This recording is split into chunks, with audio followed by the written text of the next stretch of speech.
Hey everyone, welcome back. This is my first project for Kitaholic Kits for the month of November, and I'm doing something a little bit different today.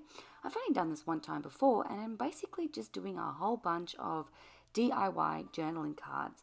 I tend to do this when there are a lot of neutrals or a lot of papers in a kit that doesn't have much pattern on it, because I can cut them and they make a beautiful background for a whole bunch of cards.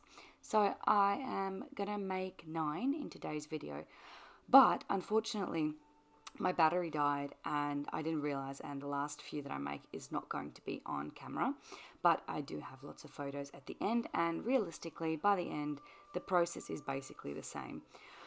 So while you watch, I'll talk you through what I'm basically doing in every one of them. I made sure that I had all the kit ready. I had a bunch of labels and some vellum and a pen, gold stars punched out, and those little sequins that you will see.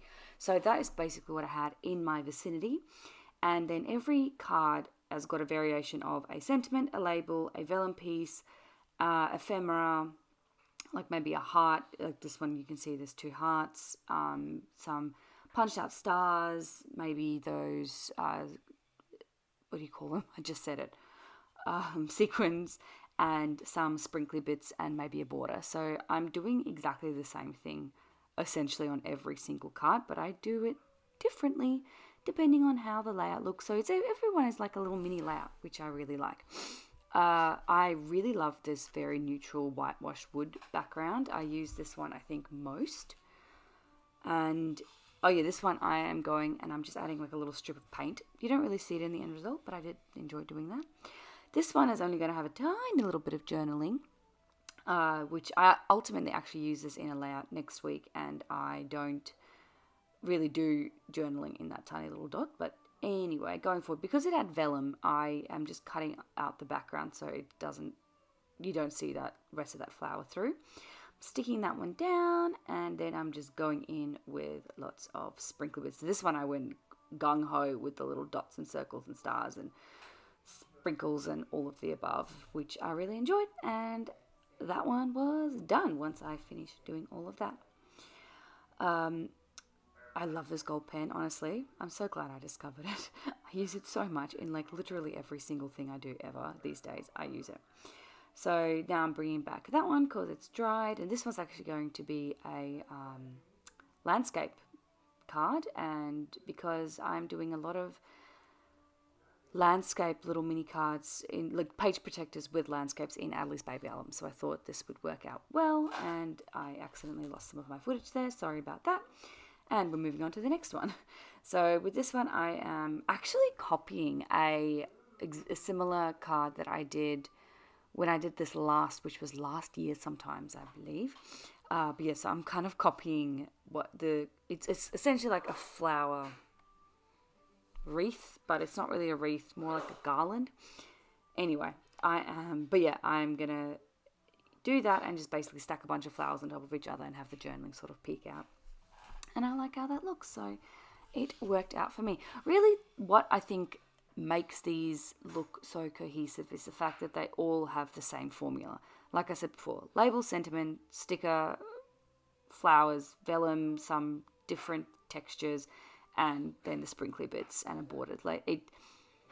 Individually they don't look very complete because they're so tiny, but as a whole, and when you put them together on a layout, it looks very cohesive, and I really like how it turns out. Last time what I did is, because the backgrounds were more coloured, I did lots of white sprinkly bits, but because the background is white and light here, I'm doing black sprinkly bits, if that makes sense. Which one is next? Oh yeah, this one I love. This is probably my favourite one. I am just taking some grid paper and I'm matting that on some pink paper. It's because I thought the grid was just too... it blended into the background too much. So that's just some cardstock that the back of it actually had grid. So I'm using the back of the cardstock. This was just a pink paper for my stash. And I'm just creating a little label. So I'm sticking that down. And then I'm going to put the little title of this one, which is cute. And of course I'm going to use this on a layout of Adelie and add a little what you might have noticed, I'm pulling from just a Coco Vanilla Studios like tiny word sticker sheet that a lot of these little tiny words are from. So I love those flowers, and they're just so pretty. I think that the mixture this month, of like bright, colorful flowers and a very neutral backgrounds was a really, really good mix, and it led to a lot of like creativity for me personally. So I'm really happy about that.